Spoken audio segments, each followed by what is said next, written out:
family. It's Monday. It's November 14th. I'm Ainsley Earhart. President-elect Donald Trump's administration starting to take shape now as he names the man right there on the right as his chief of staff. That is RNC Chairman Reince Priebus. And then Steve Bannon, who you see there, as his chief strategist. So how are they going to work together going forward? We're going to ask Mr. Reince Priebus because he's going to be here live. Then Mr. Trump has a message for the American people. Don't be afraid. We are going to bring our country back, but certainly don't be afraid, because I'm going to bring this country together. Okay, he's going to bring the country together, but how much will he make as president? This morning, we have the answer. A lot of money. Plus, Obamacare is imploding, skyrocketing rates. Doctors are dropping out and doing other things like gardening. And the president-elect has promised to fix it. But what does the man who wrote the plan think about all that? We're privileged to have with us Ezekiel Emanuel. He will be here live. And let me just remind you, no matter, even though it's a Monday, your mornings are better because you chose to be with friends. Please put something on, anything.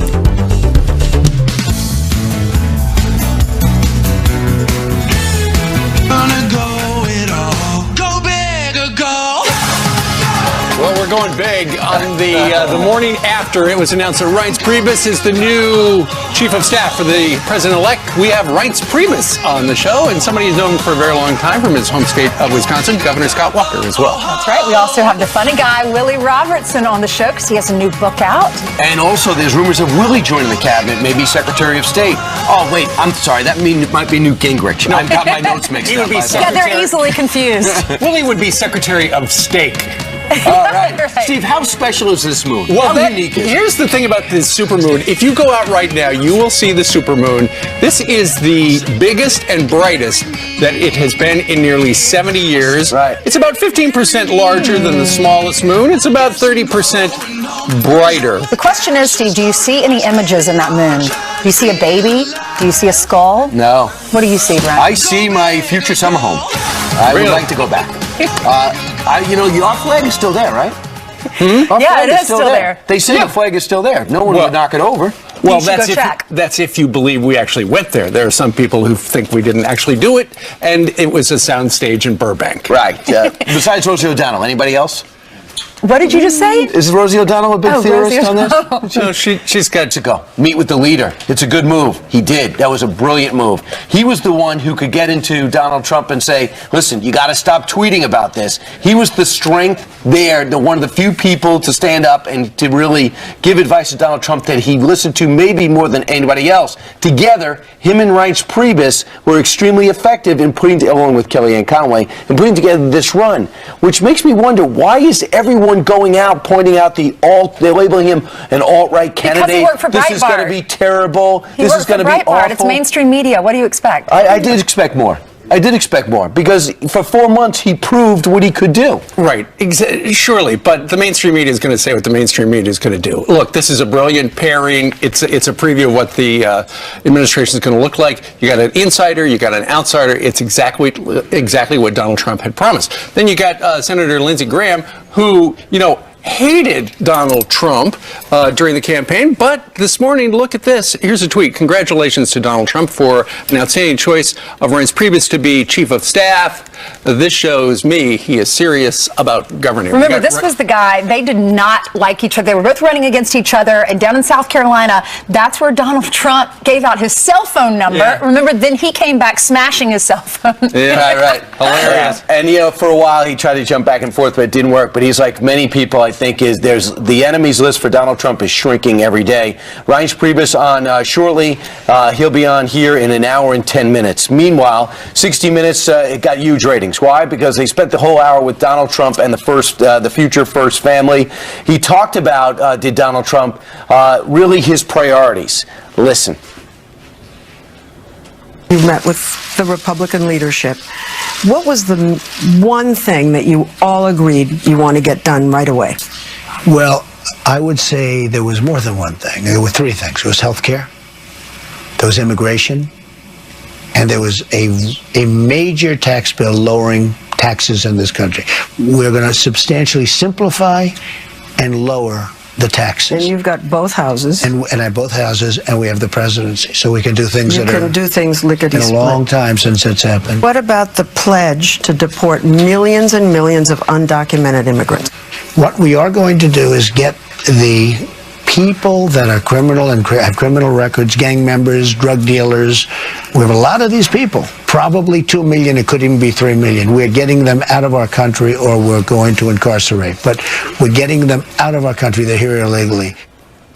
Leslie also went on to ask about the kids and the company. Listen to what he said. Let me ask whether any of you think that the campaign has hurt the Trump brand. Who cares? Who cares? This is big league stuff. This is our country. Our country is going bad.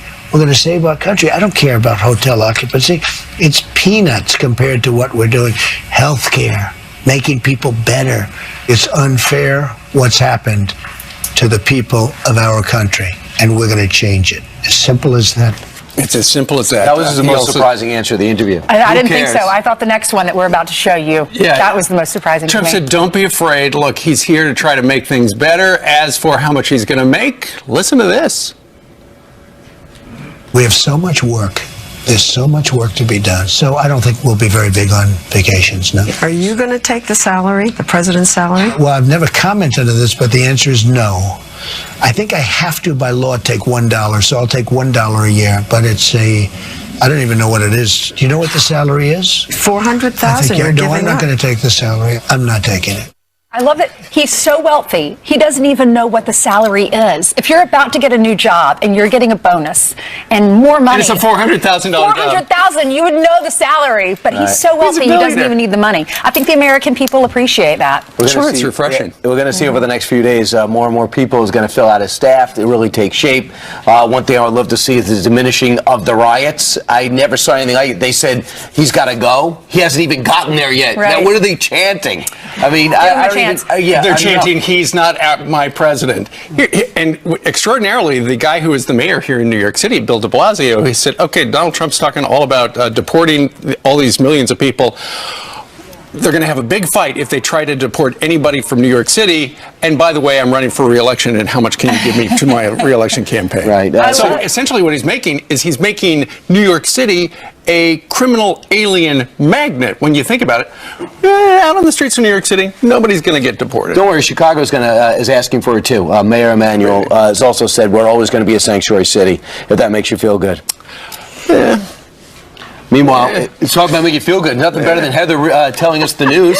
Good morning. Heather, how are you? Hi, guys. Good morning. Well, this first story is not going to make you feel good, but I'm going to tell you about it anyway. It is a Fox News alert, and we have a chilling new terror threat to tell you about today. ISIS calling for attacks on Americans here on Thanksgiving Day. The terror group urging followers to, quote, leave a trail of carnage by using trucks to plow through people at the Macy's Thanksgiving Day parade, you know, the one that's televised all across the country.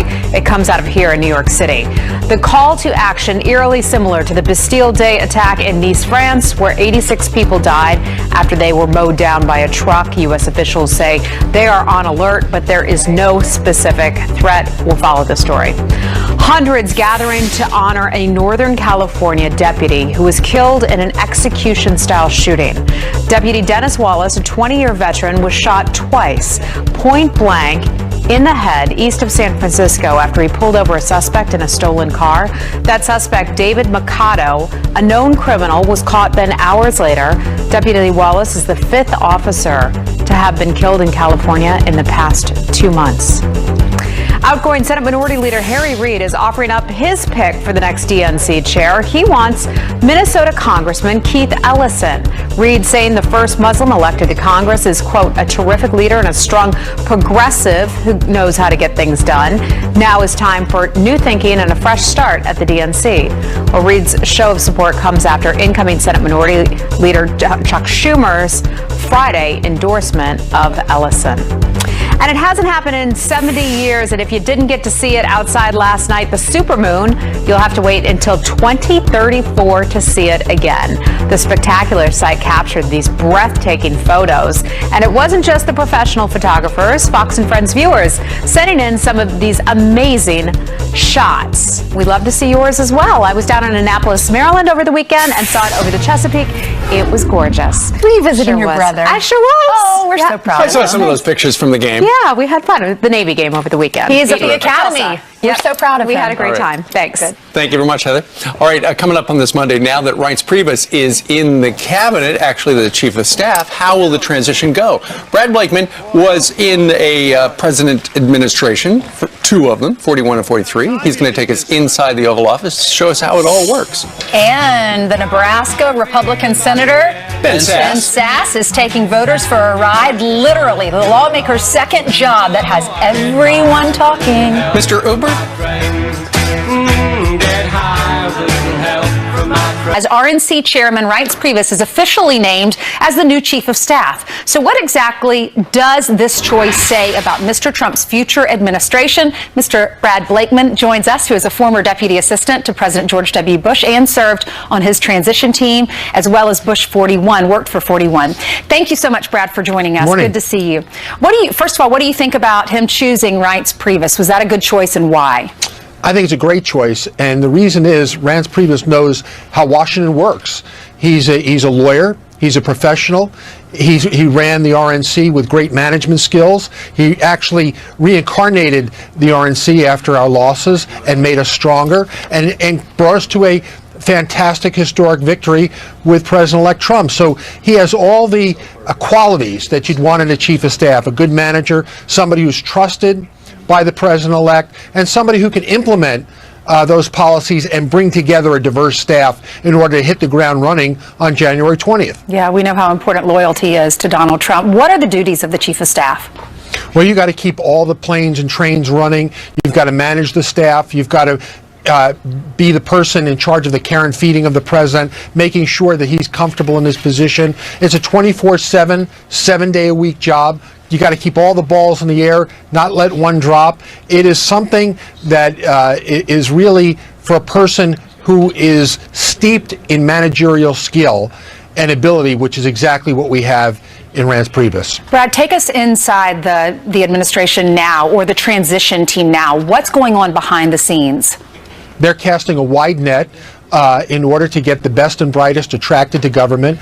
You have a diverse group of people to hire: national security staff. You have a press office to fill, legislative affairs, public liaison.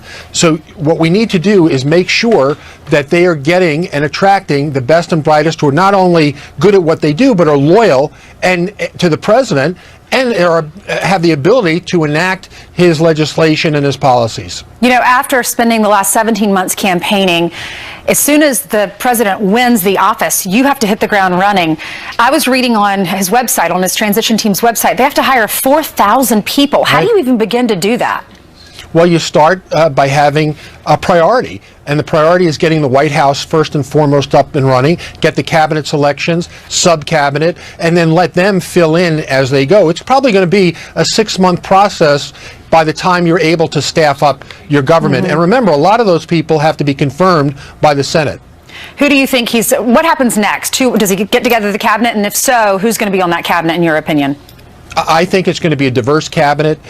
Look at the choice between Reince Priebus, the chief of staff, and Steve Bannon, who's going to be the senior advisor. It's a diverse group of thought. The key is bringing people together who can have tension and come to agreement. And then once decisions are made, lockstep in getting it done. So the key is get people of diverse talent who can add something, and not just people who are groupthink or like-think. Brad, do you want to do it again? You going to go work for him?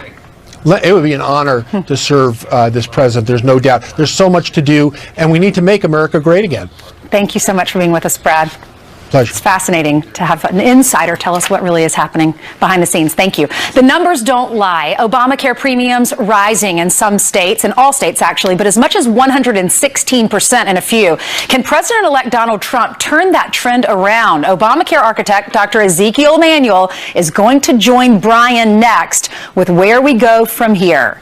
And Nebraska Republican Senator Ben Sasse is taking voters for a ride. Literally, the lawmaker's second job that has everyone talking. President-elect Donald Trump says he's open to keeping some aspects of Obamacare. Are you going to make sure that people with preconditions are still covered? Yes, because it happens to be one of the strongest assets. You're going to keep that? Also, with the children living with their parents for an extended period, you're going to keep very that? much try and keep that. Adds cost, but it's very much something we're going to try and keep. Wow. So what do those who helped craft the president's signature bill think about that, the fact that those aspects are going to be still in place? Obamacare architect himself and medical ethics and health policy chair at UPenn, Dr. Ezekiel Emanuel joins us right now. Dr. Emanuel, I'm sure you saw 60 Minutes. You heard about those two things that the soon-to-be President-elect Trump would like to keep. Is that okay with you? Oh, I mean, we put them in the bill. We like those parts. The fact that kids can stay on their parents' plan till age 26. A lot of upper middle class parents and their children have benefited from that, and it's very popular. And not excluding people who have a pre-existing condition like cancer or heart disease from health insurance and getting a reasonable rate is important. But one of the things the Republicans are going to have to actually realize and have a come to Jesus moment about is that you cannot have people with pre-existing conditions getting insurance and getting a reasonable rate without a mandate and getting everyone in the system. It just doesn't work, and they're going to have to choose how to do that. If you're really going to be serious about the pre-existing conditions, and the polling shows that 75–80% of Americans support that requirement. And remember, the Affordable Care Act is many more things. Closing the donut hole for seniors so that they get their drug coverage when they're sick. That's going out if the Republicans are going to repeal it. That's extremely popular with seniors. So there are lots of things. There are lots of things you have to take seriously. And that's a great point, because everyone says get rid of this, add this, but then who's paying for it? Majority Leader Kevin McCarthy weighed in on this. I want to hear what he has to say to that question. Let's listen. Stop this one-size-fits-all. You've got to empower the states. You've got to have more options. You've got to repeal that tax on medical device, on individual, business, employer mandate. And he went on to say go across state lines and let these insurance companies compete with each other. Your reaction? Yes. Look, 3 states already have that insurance companies from out of states can come in, and they actually, not one insurance company has come across state lines. It's hard to establish a beachhead across state lines for a lot of reasons. You don't have a lot of doctors in hospitals. They get high rates. You don't get people because your premiums have to be higher there. I mean, that is not a solution to providing universal coverage to everyone with pre-existing conditions. And so I think it's a little unrealistic. Right. We also did give let's remember, we did give states a lot of authority. States could establish the exchanges. States have the possibility of opening up Medicaid and having expanding Medicaid and also doing it in a unique way. Arkansas did it, and Michigan did it in unique ways. States have had that power under the Affordable Care Act. I don't think Mr. McCarthy realizes how much power they have been given. The fact that most of them didn't do the exchange shows you how hard it is to do health care reform at the state level. So when you see all the premiums that have increased and how many people, how many major companies, and look at that chart there. I don't know if they have a monitor for you, Dr. Emanuel. And look at that chart there about the improvement. It just shows an arc that's going up. It also shows, too, that, a lot of major companies said we can't exist on these exchanges, so we have to drop out. Having said that, the Republicans still need 60 votes to totally repeal. They have 51-52 votes in the Senate. What would you say to them, being that both sides agree that it is not working like it was supposed to work with Obamacare? What's your message to Republicans that, knowing the political reality that we got on Tuesday, what's your message to them?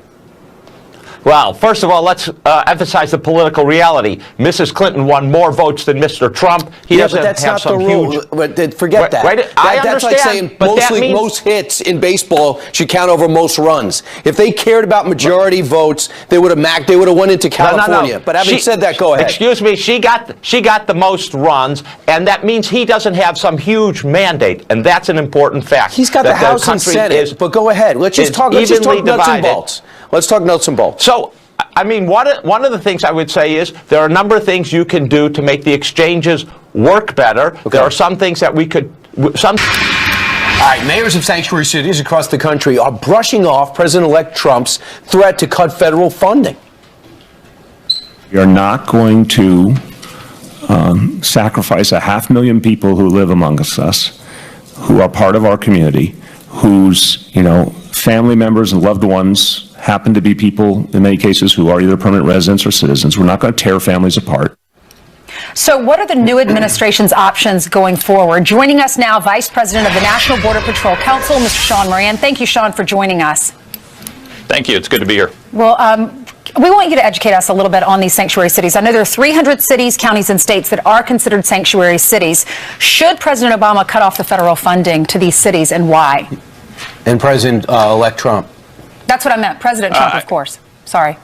Yeah, we believe you need to make the risk versus the reward much greater, because right now you have these cities that are putting the safety and security of illegal aliens, non-citizens, higher than American citizens. And sanctuary cities are a clear and present danger to the safety of Americans.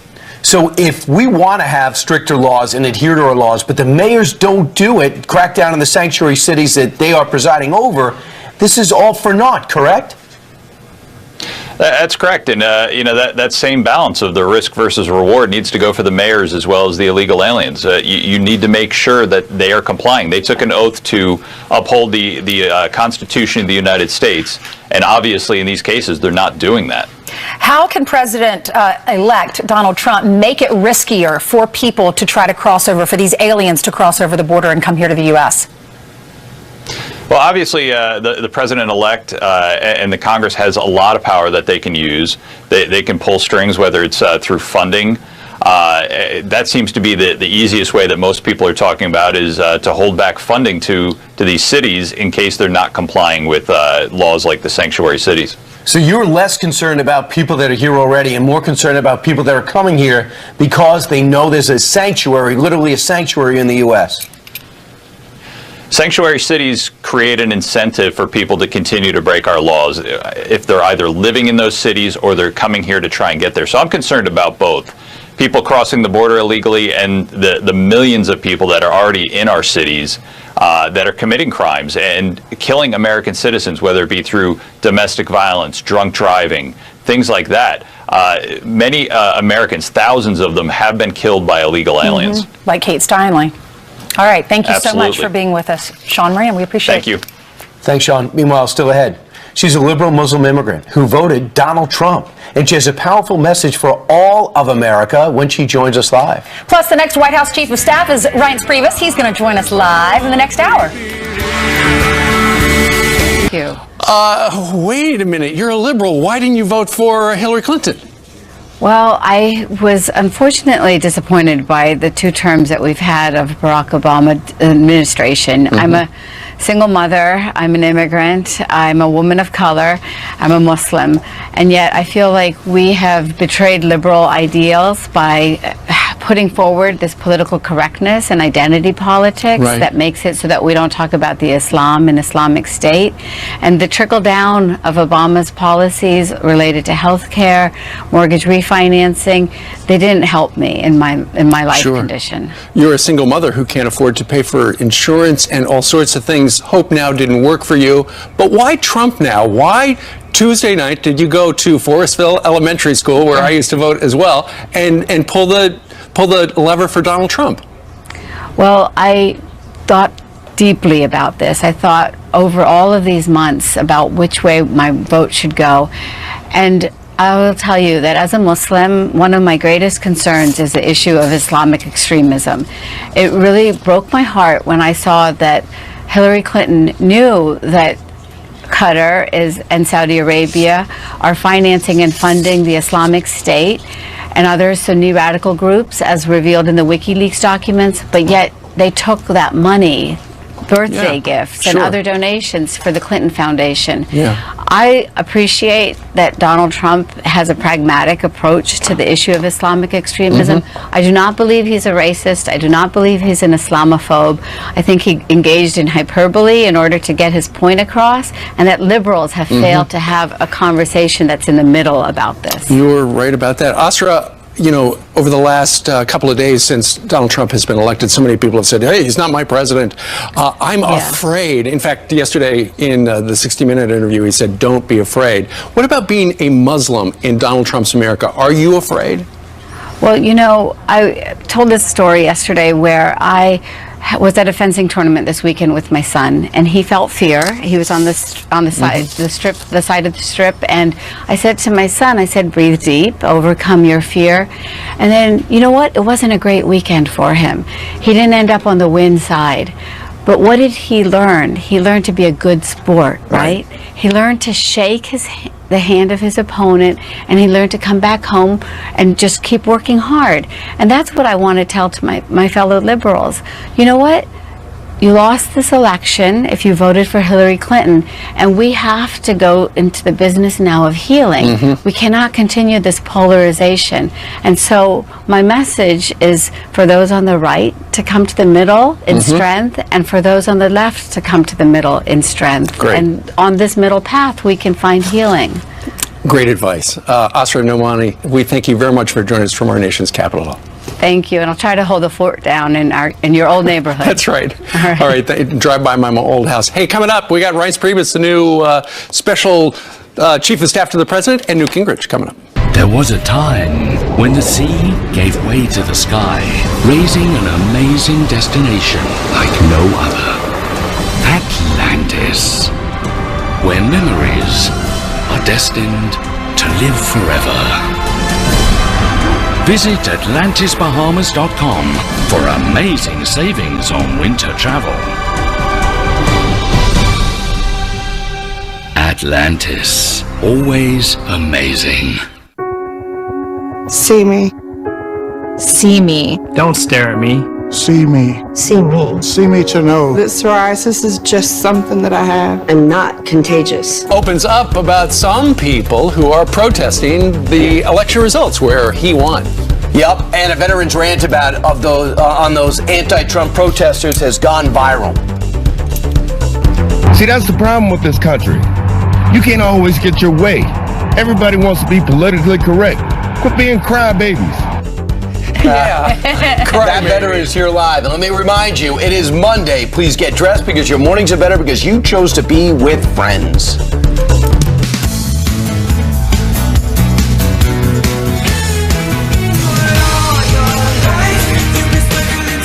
I recognize him. You do? That's the soon-to-be chief of staff for President-elect Trump. That is Reince Priebus. That, we recognize him as well, is Tucker Carlson. His big show tonight, his first show of his long, is going to be at least a 25-year run. That's right. The governor of the great state of Wisconsin, Scott Walker, is going to be here along with Newt Gingrich. Many people think he will wind up in the president's cabinet. How does it all fit together? We're going to talk to him coming up, but very shortly we will have Reince Priebus. To find out what he thinks of his new position. You know, he ran the RNC. He supported Donald Trump throughout the last 17 months, through the ups and through the downs. Right. And Donald Trump he's loyal, and he is giving him this great honor. Well, look what he did. I mean, he set the groundwork for this Republican surge, whether it's the state houses, the governorships, of course, the House went back, then the Senate went back, then he kept the Senate, and then he helped Donald Trump become the next president of the United States. He does not need the spotlight. He likes working behind the scenes. And guys, in my estimation, he's the perfect one to look at the Republican agenda and merge it with the Trump agenda and see where those both meet. Well, the thing about Reince Priebus is he's been getting things done in Washington, D.C. for the Republican Party. Now he's going to be getting things done for Donald Trump. Now, here's the way it's going to work. Reince is going to be the chief of staff, but his chief strategist is going to be Steve Bannon. Keep in mind, one of the reasons that Donald Trump won is because people all across the country sick of Washington. That pretty much is Steve Bannon. He's anti-establishment. He is a guy from Breitbart. He made a lot of money when he wound up with an equity stake in Seinfeld. He worked at Goldman Sachs. He's done all sorts of things. He will be inside the White House. So it's kind of a left brain, right brain thing. You got Reince Priebus getting stuff done, and then you've got Steve Bannon saying, look, this is what Donald Trump needs to get done. Reince, go up to Capitol Hill and get the votes. And folks say he's not afraid to tell Donald Trump exactly what he thinks. He's a little bit more forceful. And Reince Priebus is the good guy. He was the loyal one supporting the party.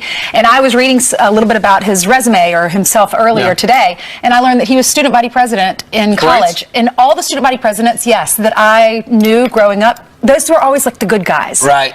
They were. He's also a military guy with a Goldman Sachs partner. Meanwhile, let's talk about what's happening in major cities from Philadelphia to Portland, Oregon, to Los Angeles and here in New York City. There's been a lot of protests because people have taken what Donald Trump said and made a cartoon out of it. Remember, hundreds of millions of dollars were spent in attack ads on Donald Trump. And when he won election, despite all of that, these people said they're horrified that this man would actually become president. He gave a message to all those protesters yesterday. Want to say anything to those people? I would say don't do it. That's terrible, because I'm going to bring this country together. They're harassing Latinos, Muslims. I am so saddened to hear that, and I say stop it.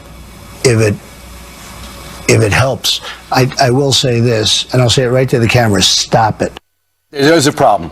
Leslie Stone never brought up the fact that they are being brutal to Trump supporters, that people are getting ripped out of cars and beat up because they assume as though because they're white, they're Trump supporters. Why they don't feel a need to balance out that question is beyond me. Well, I just talked to a Muslim woman down in Northern Virginia. She's got no problem with Donald Trump. It's interesting when it comes to the protesters. Before the election, Hillary Clinton and Barack Obama kept insisting on a peaceful transition. But as soon as these protests, which in many cases turned violent, started erupting, they went silent. We really haven't heard from them, but we have heard from Donald Trump. Well, this was the headline on the Post this morning, "Don't be afraid." And that is addressing Leslie Stahl's other question in the interview when she said a lot of people are afraid. A lot of people are fearful about the future of this country with you being the president. He had this to say. Scared. But there are people, Americans, who are scared, and some of them are demonstrating right now, demonstrating against you, against your rhetoric. And that's only because they don't know me. When they demonstrate against you and there are signs out there, I mean, don't you say to yourself, I guess you don't, you know, do I have to worry about this? Do I have to go out and assuage them? Do I have to tell them not to be afraid? Don't be afraid. We are going to bring our country back, but certainly don't be afraid. When you hear things like, well, the Muslim ban, or you see things like a deportation squad, that was July. He has since gone out as a rookie politician. He said direct things, got people's attention, and then went out and honed his message in that he said, when it comes to Muslim ban, I'm going to look at the terror countries and give them extra scrutiny. I think we're relieved by that. Number two, when it came to Hispanics, illegals that are here illegally but not committing a crime, you're not my priority. First is going to be security. I'm not going to separate families. Yeah, but see, all these ads did not do that. They wanted to scare people from Donald Trump. It worked. The people that didn't vote for him are scared of him. So last night on 60 Minutes, Donald Trump made it very clear he is going to deport people. But those are going to be criminals, people who are criminals and are in this country illegally. He was very clear about that. He will deport them. Also, he's going to secure the border. But here's the thing. Yesterday, Speaker Paul Ryan said, we're not going to be deporting anybody when asked about a deportation squad and stuff like that. So is there a difference in opinion? Maybe that's where somebody like Reince Priebus comes into play. He's the guy who has known Paul Ryan. They're from the same state of Wisconsin for many, many years. They're going to go together. They're going to figure it out, and they're going to get something done. we have been told. I loved that he said last night he was not going to take a salary. The salary is $400,000. That is so much money.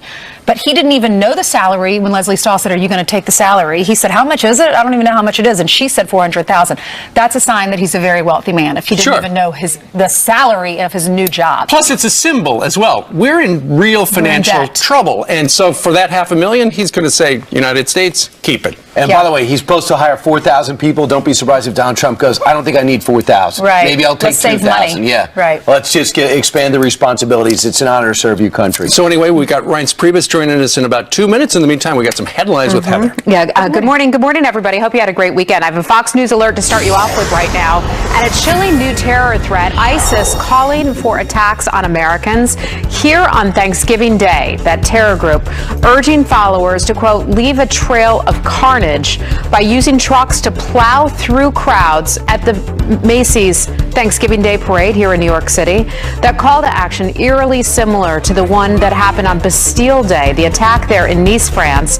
86 people died after they were mowed down by a truck. U.S. officials say they are on alert, but there is no specific threat at this point. Hundreds gathering to honor a Northern California deputy who was killed in an execution-style shooting over the weekend. Deputy Dennis Wallace was a 20-year veteran who was shot twice, point blank, in the head after a suspect had been pulled over in a stolen car yesterday.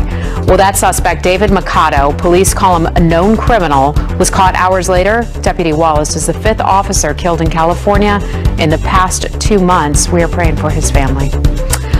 The soldier who put lives at risk by leaking top-secret documents to WikiLeaks now wants a get-out-of-jail-free card. Chelsea Manning, formerly known as Bradley, is asking President Obama to reduce the prison sentence, 35 years, to time served before President Obama leaves office. Manning says she takes responsibility and blames gender identity issues for what she did.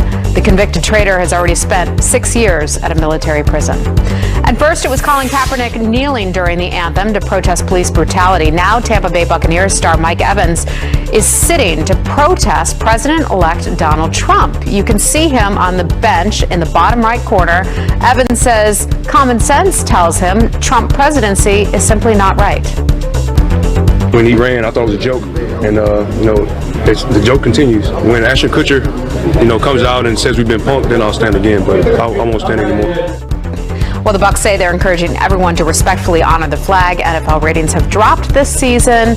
Some would argue, in part, due to those protests. And I wouldn't argue. I guarantee it. It has a lot to do with it. It's the buzz. Every time I talk to somebody, they are so turned off by that, and from when Kaepernick started and how it spread. That's why college football is great. Right. Forget about the NFL. But I'll add this to it. In basketball, they got ahead of it. They met with the players' union ahead of time, said, I know you might be unhappy, but would you stand up, don't diss the customers. If you have any issue that you think wants to be addressed, a personal program, a social cause, they said, we will finance and support it. The league says we'll support it, but we're not going to don't take a knee during the national anthem. I can understand. I mean, I know the numbers are down. I can understand people not wanting to watch the team that he's on anymore. But all the teams across the board, what if you're loyal to a team? Well, there's three Eagles putting up a black power fist. Right. There's other people taking knees throughout the league. Now they stopped televising the national anthem in many cases, and they're not even showing the players. But people know what's going on. And I think they're encouraging the announcers not to bring it up. I hope ticket sales are down. I can't believe these people are doing this. I really can't. Politics. I think they are. All right. Meanwhile, he was one of the first people to congratulate President-elect Donald Trump on winning the White House. Ladies and gentlemen, the next president of the United States, Donald Trump. Thank you. It's been an honor. It was an honor. And this morning, Reince Priebus gets the honor of being tapped as Mr. Trump's chief of staff. He joins us live, coming up in about 2 minutes. And there's an entire town that is at risk of getting cancer. Now they're being warned to get their blood tested. Oh, my goodness. Could the danger spread? We're going to tell you where that is.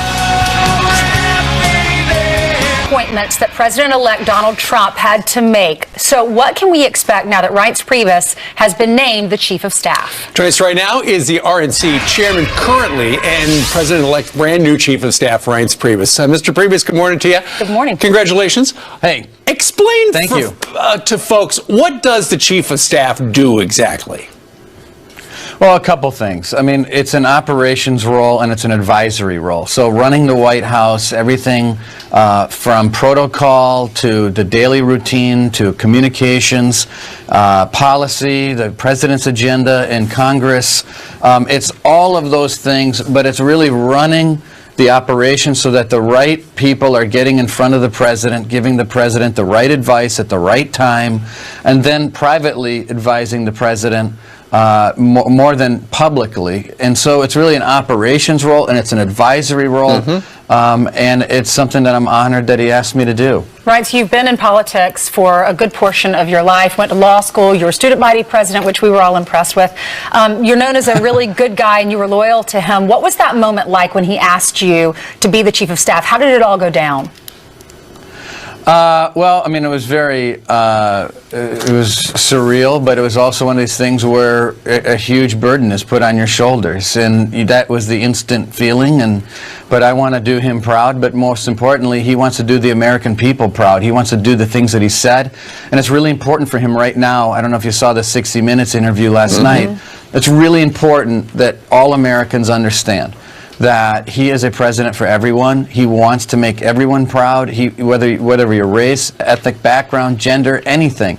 In 20 years, we want every American, no matter who you are, to look back at President Trump and say, wow, this person did an incredible job, and he led our country with honor and dignity. That's what President Trump wants, and we just want everyone to know that. Was it a phone call? I'm sorry, let me just ask, don't want to dig a little bit more into that. Was it a phone call? Was it a meeting? It was in person. I've been up in New York every day. I'll go up there as soon as we're done. But really, it's about getting the work done. He enjoyed an electoral landslide on Tuesday because his vision and the things that he did in bringing almost all factions of our party together, including a lot of people who voted for Barack Obama in the middle of Pennsylvania and Michigan and Wisconsin, said this is the person that's going to change the course of history, and they supported Donald Trump, and I think he's going to do you all proud. So, Reince, as you know, the minute this came out, I like to flip around channels and find out everybody's reaction. Everyone says, this guy, Reince Priebus, is a saint. The devil is Steve Bannon. He's the alt-right guy from Breitbart who's a white supremacist, and he's the chief strategist. How could Donald Trump do such a thing? You work with Steve Bannon. I don't know what your relationship was prior to that. Tell us the guy you know. Yeah, no, I mean, this is, I like to judge people as I see it, as opposed to seeing what other people say. And I think most people that are watching know that that's the way to live your life, to judge people as it comes to you. And I'll tell you, the Steve Bannon I know is a guy that is really on the same page with a lot of the thing, almost everything that I agree with as far as advising President-elect Trump. I mean, he was a force for good on the campaign. He's very wise and smart. He's a London School of Economics, Harvard Business School. People don't know that he was a 10-year naval officer at very high levels advising admirals in the Navy. So I haven't seen any of these things that people are crying out about. But look, it's a good team. It works, and I think if people saw the last few months in the campaign, it worked very well. Sure. So you're the insider, and Steve Bannon is the outsider, and that's kind of what Trump was all about through the entire campaign. Was he's going to try to bring all viewpoints in. Steve Bannon's got the same kind of vision, the populist vision, and you're the guy who's got to go up on Capitol Hill and get the votes. Well, that's about right. I mean, that's an important thing. I mean, in order to get things done in Washington, you do have to appeal to a lot of different people, even within our own party. And so that's important. And the relationships that are built in Congress are absolutely essential in order to get anything done. You're not going to get tax reform done. You're not going to get Obamacare replaced done in the Capitol unless you have the relationships to get it done. And you have to keep the base and everyone happy at the same time. It's complicated, but this has worked. And Donald Trump had a historical night, and that's why. Well, you can't even take a deep breath because now your job gets even more intense. The RNC chair that helped turn around the Republican Party from the State House to the White House. Thanks, Reince Priebus. Congratulations. Thank you. You bet. Thank you, everybody. All right. Back in